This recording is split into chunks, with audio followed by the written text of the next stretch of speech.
Does this piece look familiar to you? It might. I featured it in a previous video. It was so unique. It was instant love at first sight. So I brought it home, but guys, it's so dirty.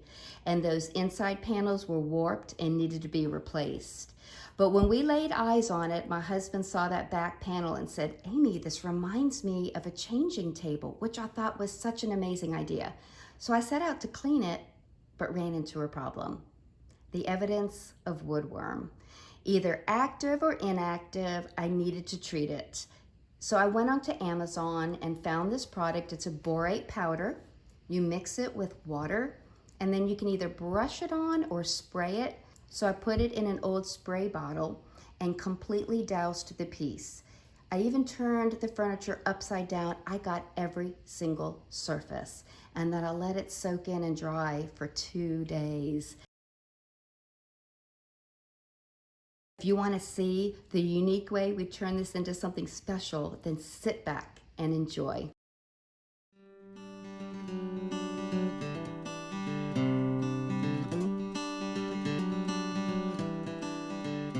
The first thing I did when I brought it indoors was I used a rubber mallet and pounded those panels from underneath to remove them.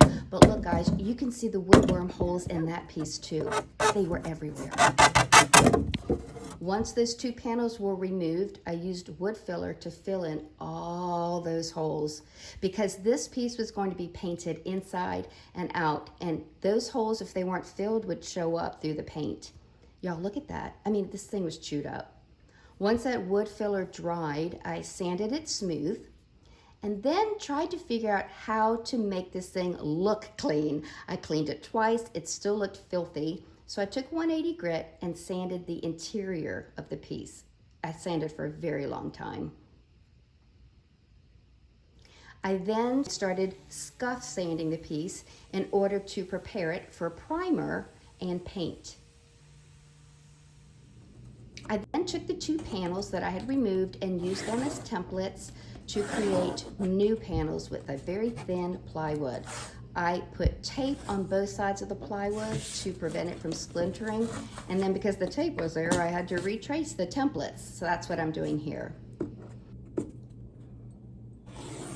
I then brought it outside to use my skill saw to cut those long sides, but I'm going to show you something I don't want you to ever do. My hair is in a ponytail, but even so, it's in the way of the saw. That is so dangerous. Don't ever do that. After I cut the long edges with my skill saw, because I knew that would make a cleaner cut, I used a scroll saw blade in my jigsaw to cut out the little divots.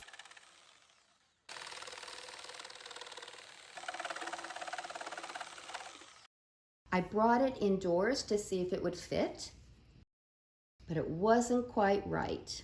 That little area needed to be cut off with my jigsaw in order to make it fit, and that did the trick. So I went ahead and did the other side in the exact same manner off camera.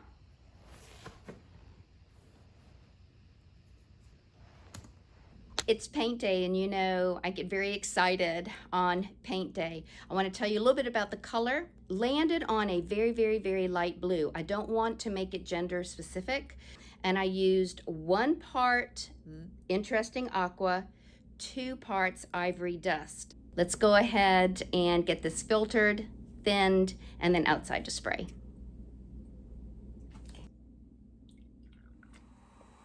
I'm going to start with it upside down so that I can spray the legs, then I'll turn it over and spray the rest of the piece.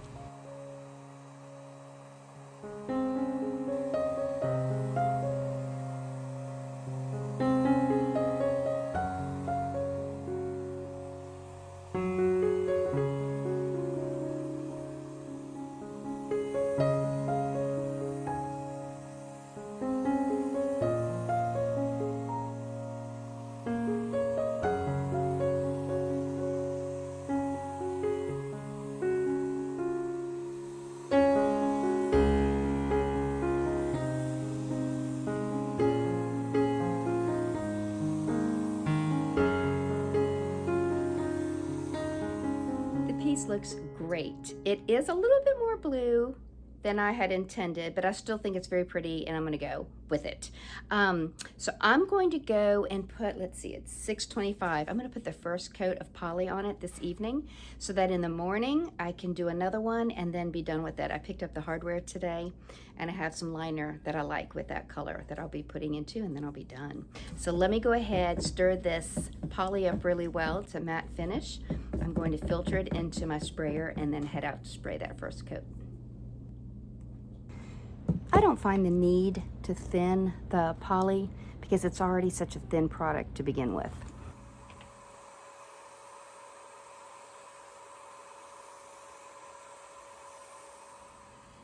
So I have decided that before I put the second coat of poly on it, I want to do something. I would like to distress this just a little. I feel as if it's just so flat right now, and I think that distressing it just a little bit and then applying a brown glaze on top will tone down the blue a little bit. I know some people don't like distressing. I don't typically either, but I'm going to give it a try. So I'm going to take my sander and just sand around the edges that would normally be distressed. Wipe off the dust and then apply the glaze. It's just paint, right? It's just paint. It's just paint. Yeah. Turning back now. This is the glaze that I'll be using. I've used it before in my past tutorials. I prefer to brush it on. I have a brush that's designated for the glaze. Some people use rags. I just like a brush. And then I'll be using these to wipe off the excess. Now, if you plan to do this, you will need to add a coat of wax or a coat of poly. Otherwise, the glaze is just going to soak in so fast you won't be able to wipe any off. So this paint was a satin, and I have one coat of poly on it, so I should be good to go. I don't want a whole lot soaking in, just enough for it to look naturally aged, right?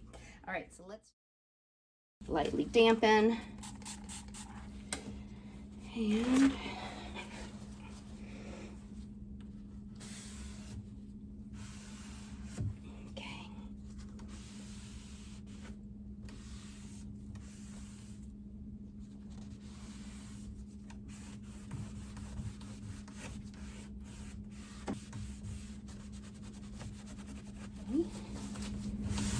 And now we're going to go in